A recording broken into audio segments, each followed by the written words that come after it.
সিলেট ও সুনামগঞ্জ সহ দেশের উত্তর পূর্বাঞ্চলে বৃষ্টি ও উজানের ঢল কিছুটা কমে বন্যা পরিস্থিতির উন্নতি হয়েছে। তবে তিস্তা, ধরলা, দুধকুমার নদের পানি বেড়ে কুড়িগ্রাম, রংপুর, লালমনিরহাট সহ আশেপাশের জেলায় বন্যা পরিস্থিতির অবনতি হয়েছে। সুনামগঞ্জ পানি উন্নয়ন বোর্ড জানিয়েছেন, সকাল থেকে সুরমা নদীর পানি বিপদসীমার 8 সেন্টিমিটার উপর দিয়ে প্রবাহিত হচ্ছে। এতে সুনামগঞ্জ, মৌলভীবাজার, নেত্রকোনা সহ আশপাশের বিভিন্ন জেলার নিম্নাঞ্চল এখনও তলিয়ে আছে। নগদের কাছে সব গ্রাহকই প্রিয়, তাই তো সারা দেশে ক্যাশ আউট চার্জ সবচেয়ে কম। বিশুদ্ধ পানি ও খাদ্য সংকট দেখা দিয়েছে বলে জানিয়েছেন বন্যা দুর্গতরা। এদিকে কুড়িগ্রামের কাউনিয়া পয়েন্টে তিস্তা নদীর পানি বিপদসীমার 50 সেন্টিমিটার উপর দিয়ে বইছে। প্লাবিত হচ্ছে নতুন নতুন এলাকা। এছাড়া লালমনিরহাট ও রংপুর সহ উত্তরাঞ্চলে স্বল্প মেয়াদে বন্যার আশঙ্কার কথা জানিয়েছেন পানি উন্নয়ন বোর্ড।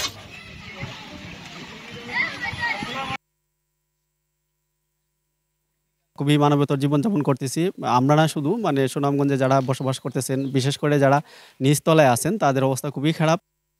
এই মুহূর্তে সুনামগঞ্জ শহরের সাহেববাড়ি এলাকা থেকে সরাসরি যুক্ত হচ্ছেন সহকর্মী বিন্দু তালুকদার। বিন্দু, বন্যা পরিস্থিতির কতটা উন্নতি হয়েছে জানাবেন?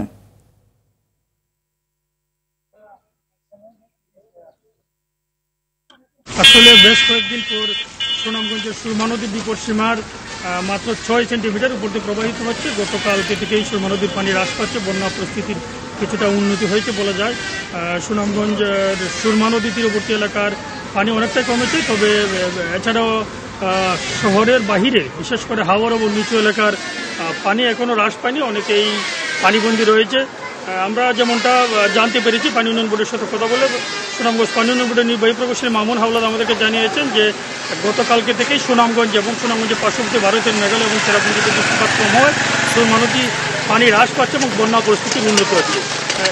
এই পরিস্থিতি আরও কয়েকদিন থাকতে পারে, যার কারণে বন্যা পরিস্থিতি আরও উন্নতি হওয়ার আশা দাবি করেছেন তিনি।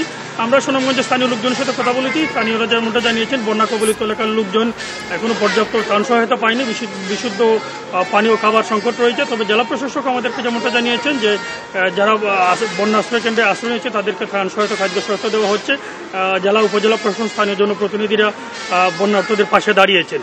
মারফি আরেকটা তথ্য জানিয়ে রাখতে চাই, সুনামগঞ্জ সুরমা নদী তীরবর্তী এবং আশপাশের এলাকা বন্যা পরিস্থিতি উন্নতি হলেও জেলার শান্তিগঞ্জ, দিরাইশাল্লা, জগন্নাথপুর, জামালগঞ্জ, সাহেরপুর, মধ্যনগর এলাকার নিচু এলাকার অনেক ঘরবাড়ি এবং রাস্তাঘাট পানিতে এখনও নিমজ্জিত রয়েছে। স্থানীয়রা জানিয়েছেন যে যেসব এলাকার যোগাযোগ ব্যবস্থা ভালো সেখানে ত্রাণ সহায়তা এবং খাদ্য সহায়তা জেলা প্রশাসন, স্থানীয় জনপ্রতিনিধি দিচ্ছে। যেখানে দুর্গম এলাকা, বিশেষ করে হাওরের দিরাইশাল্লার বেশ কিছু জায়গায় আমরা যারা জানতে পেরেছি এখনও আসলে ত্রাণ সহায়তা পৌঁছেনি।